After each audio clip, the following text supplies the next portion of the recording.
Seamos realistas y hagamos la imposible. Let's be realistic and accomplish the impossibility. Itu kata Che Guevara. Hari ini kita akan berbicara mengenai politik Amerika Latin. Jadi gue agak sok-sokan gaya pemimpin revolusi Amerika Latin dengan membuka konten ngomong sendiri hari ini dengan bahasa-bahasa Spanyol yang baru gue cari di Google.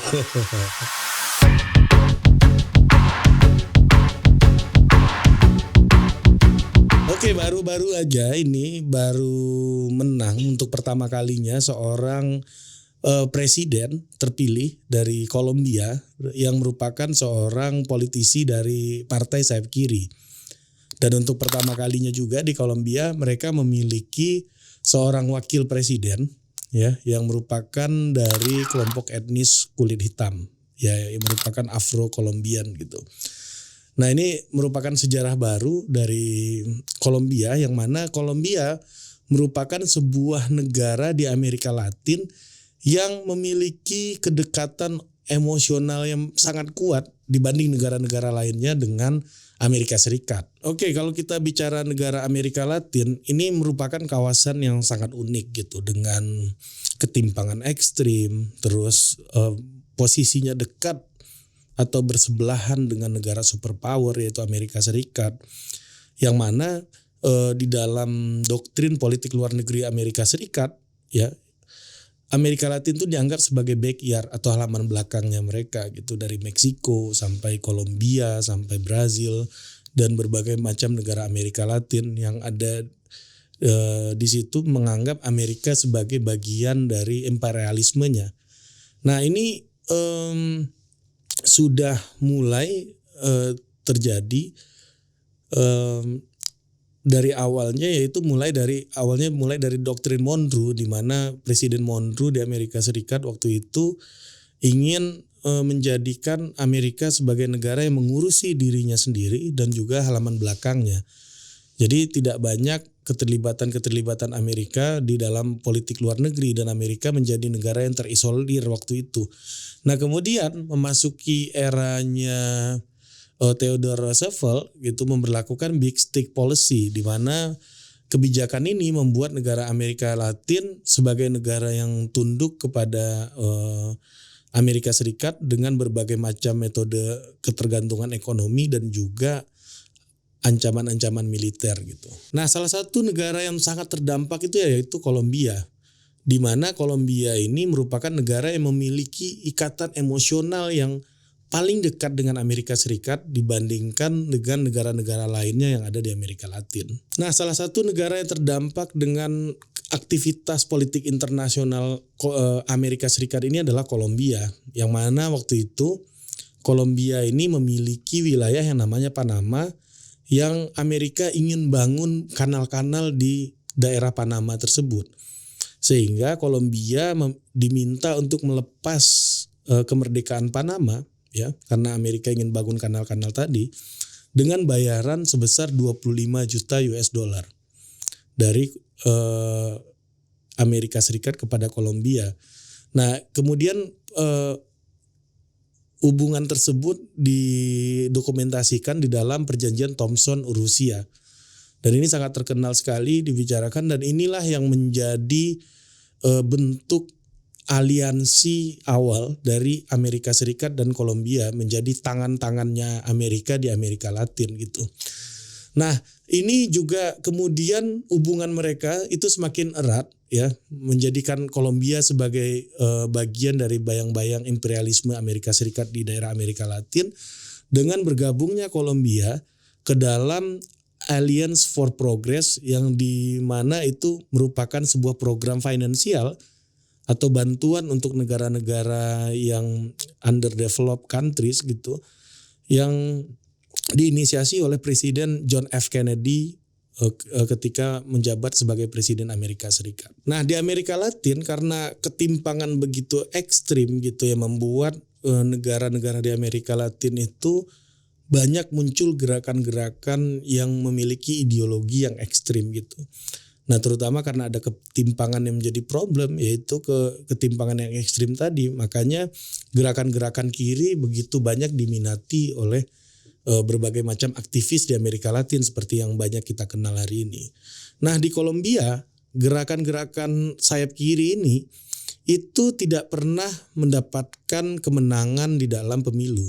Jadi mereka selalu dianggap gagal dan mereka selalu tidak berhasil mendapatkan kursi jabatan tertinggi di dalam pemerintahan. Konteks gerakan kiri di Amerika Latin, terutama di Kolombia, itu tidak bisa lepas dari peristiwa penembakan Jorge Eliezer Gaitan. Nah, ini merupakan seorang politisi sayap kiri ya, yang ketika konferensi PAN Amerika yang berorientasi menghapus komunisme di kawasan itu, mereka politisi ini ditembak gitu. Penembakan Gaitan ini kemudian menghasilkan sebuah instabilitas politik di Amerika Latin. Ya seperti yang gue bilang tadi, bahwa ide-ide gerakan kiri itu begitu disambut baik oleh akar rumputnya Amerika Latin karena ada konteks ketimpangan yang sangat ekstrim tadi. Nah, kemudian peristiwa penembakan itu berujung kepada sebuah perang saudara yang yang di sana disebut sebagai La Violencia, ya, La Violencia. Gue nggak bisa bahasa Spanyol. Antara Partai Liberal yang berhaluan kiri dan Partai Konservatif yang merupakan petahana saat itu. Saat itu Presiden Ospina Perez ya dari Partai Konservatif hendak dimahzulkan oleh gerakan-gerakan kiri ini, dan yang direspon dengan pembubaran Kongres oleh Perez gitu. Jadi Perez yang ketika itu hendak dimahzulkan malah membubarkan Kongres gitu dan menciptakan pemerintahan diktatorial oleh Partai Konservatif gitu. Nah, kemudian kelompok sayap kiri ini membentuk gerakan-gerakan pemberontakan di gerilya ya, pemberontakan di berbagai macam tempat di Kolombia gitu. Nah, akhirnya kedua kekuatan ini, Partai Konservatif dan Partai Kiri, itu sama-sama bersepakat untuk membentuk sebuah koalisi bipartit gitu. Jadi mereka membangun namanya Front Nasional untuk memerintah di Kolombia. Nah, tetapi ide tersebut di kalangan elit-elit Partai Konservatif dan Partai Kiri itu diterima, namun para penggerak gerilya di yang mendukung partai berhaluan sayap kiri ini itu tidak menerima gerakan tersebut dan tetap melakukan aktivitas-aktivitas gerilyanya untuk menolak pemerintahan yang sah gitu. Nah, kemudian setelah terbentuknya pemerintahan tersebut, imperialisme tetap berjalan dan represi terhadap gerakan kiri ini tetap terjadi di Kolombia. Nah, kemudian gerakan-gerakan gerilya ini tidak pernah berhenti gitu. Ya, paling tidak ada beberapa gerakan yang sangat terkenal, ada 3 yang sangat besar. Yang pertama namanya Fuerzas Armadas Revolucionarias de Colombia atau FARC. Yang kedua itu Ejército de Liberación Nacional atau ELN ya, ELN. Yang ketiga tuh M19. Jadi ada 3 gerakan utama yang cukup besar gitu di Kolombia yang kemudian masih beraktivitas secara gerilya untuk menolak berbagai macam kebijakan dan pemerintahan yang berjalan yang merupakan aliansi dari Partai Liberal dan Partai Konservatif tadi. Nah, tunduknya Kolombia kepada Amerika itu semakin terasa ketika Kolombia menyetujui Plan Kolombia yang merupakan sebuah agenda yang diinisiasi oleh Amerika Serikat untuk menumpas gerakan sayap kiri dan juga kartel-kartel narkoba di Kolombia yang sangat berkuasa gitu. Nah, kemudian gerakan-gerakan kiri ini semakin terkekang. Nah, Kolombia semakin mesra dengan Amerika Serikat ya, dan tunduk terhadap agenda-agenda imperialisme dan neokolonialisme yang dibuat oleh Amerika Serikat. Nah, konteks Kolombia ini agak berbeda dengan apa yang dialami oleh banyak negara Amerika Latin gitu, yang mana mereka sedang mengalami pink tide. Itu adalah sebuah kebangkitan gerakan-gerakan sayap kiri gitu yang kemudian melahirkan banyak pemimpin-pemimpin baru di Amerika Latin, ya sebut saja seperti Hugo Chavez, Evo Morales, dan Luis da Silva di Brazil. Kalau Evo Morales di Bolivia, Hugo Chavez itu di Venezuela gitu. Nah, gerakan-gerakan anti imperialisme ini dan anti Amerika itu muncul gitu, paling tidak di 3 negara tersebut gitu. Dan gerakan ini sempat menguat tapi juga sempat mengalami kemunduran lagi gitu. Nah, kita melihat bahwa baru-baru ini gerakan-gerakan dari orang-orang tokoh-tokoh kiri ini juga mengalami kemunduran ya, dengan banyaknya politisi-politisi sayap kiri ini yang sedang melunak gitu, seperti Maduro di Venezuela atau Lenin Moreno di Ekuador hingga Jeanine Áñez di Bolivia gitu. Walaupun demikian, politisi-politisi sayap kiri ini mulai kembali muncul di beberapa negara seperti Gabriel Boric di Chile dan Pedro Castillo di Peru gitu. Jadi memang konteksnya Amerika Latin ini mengalami berbagai macam dinamika baru gitu ya.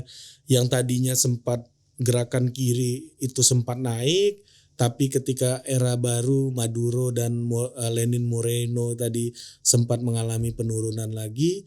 Nah, tetapi ini siklusnya lagi mulai naik lagi gitu. Jadi memang dinamika itu terjadi, naik turunnya gerakan kiri di Amerika Latin itu terjadi terus menerus dan siklusnya terus berjalan gitu di dalam berbagai macam peristiwa-peristiwa sejarah gitu. Dengan kemenangan Gustavo Petro di Kolombia ini kita melihat adanya sebuah siklus balik dari gerakan-gerakan sayap kiri di Amerika Latin gitu. Nah, seperti halnya Chile dan Peru tadi yang sempat gue singgung bahwa sudah mulai muncul politisi sayap kiri untuk bangkit kembali gitu. Kolombia juga mengalami hal yang sama gitu dengan kemenangan Gustavo Petro ini. Karena Gustavo Petro ini adalah politisi sayap kiri pertama yang menang dan yang menggantikan sayap konservatif di Kolombia gitu. Nah, siklus ini menjadi tanda bahwa gerakan-gerakan kiri di Amerika Latin ini sedang bergairah sangat besar gitu gairahnya gitu. Karena apa? Karena negara macam Kolombia yang tidak pernah dikuasai oleh partai sayap kiri aja, hari ini partai sayap kiri bisa mendapatkan kekuasaan gitu. Nah, apalagi negara-negara lain yang mana pernah berada di bawah kepemimpinan sayap kiri, harusnya trajektori untuk kemenangan politisi-politisi atau partai-partai sayap kiri ini jauh lebih terbuka daripada Kolombia gitu, yang selama ini keberadaan politisi sayap kiri lebih tertutup untuk mendapatkan posisi presiden atau posisi tertinggi atau kepemimpinan tertinggi di negara Amerika Latin gitu. Nah, Gustavo Petro sendiri merupakan seorang politisi dari Partai Colombia Humana ya, yang berhasil memenangkan pemilu 50,5%. Petro dalam hal ini mengalahkan Rodolfo Hernández yang merupakan miliarder Kolombia sekaligus merupakan seorang ikon dari Partai Konservatif gitu. Nah, di sini Petro menang untuk pertama kalinya sebagai seorang presiden dari sayap kiri. Nah, Petro sendiri itu didampingi oleh Francia Marquez. Nah, Marquez ini merupakan seorang aktivis lingkungan dan dia merupakan seorang keturunan Afro Kolombia ya, kulit hitam ya, dari warga kulit hitam. Jadi duet pasangan ini nih mewakili bagaimana isu-isu ekonomi gitu, isu-isu ekonomi dan lingkungan gitu, isu-isu kebaruan yang progresif gitu. Itu bertemu dengan politik identitas dari kelompok minoritas di Kolombia gitu. Oke, backgroundnya sendiri Gustavo Petro ini merupakan seorang aktivis atau penggerak dari gerakan gerilya sayap kiri M19. Yang mana gerakan ini adalah sebuah gerakan yang menjadi respon terhadap kalahnya Gustavo Rojas karena di pertarungan tersebut capres dari National Front pada pemilu 1970 ya yang dituding melakukan kecurangan itu mengalahkan Rojas gitu. Nah, Gustavo Petro bergabung dengan kelompok gerilya yang melakukan sejumlah tindakan kriminal tersebut gitu karena merespon kekalahan Rojas tadi gitu. Nah, jadi ketika itu dia melakukan banyak tindakan kriminal M19 ini yang mana Gustavo Petro ada di dalamnya ya. Kemudian anggota-anggotanya berujung masuk ke dalam penjara waktu itu walaupun Rojas Petro mengaku bahwa dia nggak terlibat langsung, dia cuma ngasih logistik untuk gerakan tersebut. Ya itu artinya terlibat juga gitu. Jadi ini sebagai sebuah respon gitu, dia pendukung Gustavo Rojas yang kalah dengan capres dari Front Nasional gitu. Nah, ketika setelah dibebaskan dari penjara ya, setelah kejadian kalahnya Rojas tadi itu, Petro mulai aktivitas politiknya, dia mulai jadi seorang politisi yang terlibat di dalam berbagai macam kegiatan politik praktis ya. Dia mulai bergabung kepada partai politik juga gitu ya. Dan dia memulai karirnya sebagai senator, kemudian anggota Kongres, dan juga dia merupakan seorang wali kota Bogota gitu. Yang merupakan ibu kota Kolombia. Nah, kemudian dia pernah juga mencalonkan jadi presiden Kolombia itu 2 kali dan kalah dua-duanya gitu. Ya, seperti yang gue singgung tadi bahwa duet antara Petro dan Marquez ini merupakan duet antara sayap kiri dan juga ada juga unsur politik identitasnya karena wakilnya Marquez adalah keturunan Afro-Kolombian gitu. Nah, mereka maju setelah Petro ini kalah 2 kali menjadi calon presiden Kolombia. Nah, kemudian mereka mulai mengajukan isu-isu progresif seperti isu lingkungan, isu soal kepemilikan lahan, pendidikan gratis gitu. Dan juga tentunya Kolombia tidak lepas dari isu perang melawan narkoba gitu. Karena masalah utama di sana itu obat bius, narkoba, kartel-kartel penyebaran barang terlarang ini sangat kuat dan sangat berkuasa di sana. Jadi di Amerika Latin sendiri itu terdapat 2 jenis kepemimpinan gitu ya, 2 jenis kepemimpinan dari partai sayap kiri. Yang pertama itu disebutnya dengan sebutan good left, yang kedua itu adalah bad left. Kalau good left itu masih memberikan ruang kompromistis gitu dengan aktivitas privatisasi, aktivitas kelompok-kelompok swasta di berbagai macam sektor kehidupan masyarakat. Ini banyak terlihat dari kebijakan-kebijakannya Obrador di Meksiko, Lula di Brazil, kemudian Kirchner di Argentina. Mereka itu masih terbuka, masih memberikan ruang untuk orang-orang menjadi orang kaya gitu ya, memberikan orang ruang sebesar-besarnya untuk mengakumulasi ownership gitu. Nah, sementara di sisi yang lain itu ada pemimpin yang disebut dengan bad left. Mereka ingin kelompok swasta itu mendukung dan mendanai aktivitas-aktivitas dan program-program yang mereka jalani, terutama program-program jaminan sosial gitu. Nah, ini yang disebut dengan state capitalism, itu seperti halnya Chavez di Venezuela, ada Korea di Ekuador, dan Morales di Bolivia. Nah, mereka ini disebut sebagai bad left karena mencoba untuk meminimalisir peran privat di sektor-sektor kehidupan kemasyarakatan gitu. Nah, ini juga yang tidak jauh beda dengan apa yang diambil oleh Gustavo Petro ini. Petro ini merupakan seorang wali kota ya, waktu dia menjadi wali kota Bogota dulu melakukan berbagai macam aktivitas untuk mengambil alih gitu peran-peran swasta di dalam aktivitas kehidupan atau layanan-layanan publik. Contohnya adalah soal pengelolaan sampah. Nah, ketika itu dia menjadi wali kota Bogota, pengelolaan sampah itu tadinya dikelola swasta, kemudian layanan publik tersebut dia ambil alih gitu waktu dia jadi wali kota, menjadi milik negara gitu. Jadi uang yang dikeluarkan untuk pengelolaan sampah itu akan kembali lagi kepada negara, karena ini sebuah sektor yang sangat mempengaruhi kehidupan warga. Jangan sampai warga itu tidak mampu untuk membayar sampah atau terbebani dari situ sehingga kesejahteraan sosial tidak tercapai gitu. Yang membedakan Petro ini dengan berbagai macam pemimpin bad life lain adalah ketika menjadi wali kota, Petro mengambil alih usaha-usaha yang sifatnya layanan publik gitu.